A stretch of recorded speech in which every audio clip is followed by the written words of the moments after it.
ہی ہیں۔ ایک بھائی نے فرمایا کہ چلتا ہوا کاروبار بیچنا کیسا ہے؟ جائز ہے صاحب،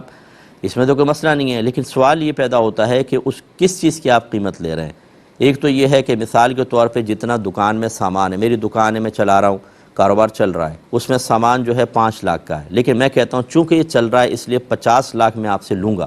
5 لاکھ سامان کے اور 45 لاکھ گڈ ول کے۔ یہ شرعاً جائز نہیں کہ ہمارے فقہ حنفی میں عمدگی جودت کی کوئی قیمت نہیں ہوتی ہے۔ اس میں اگر اس کو آپ فرض کر لے کرنا چاہتے ہیں، کیونکہ ہمارے عرف میں رائج ہے، اس لیے میں آپ کو یہ بتا رہا ہوں کہ اگر آپ یہ کرنا چاہتے ہیں تو پھر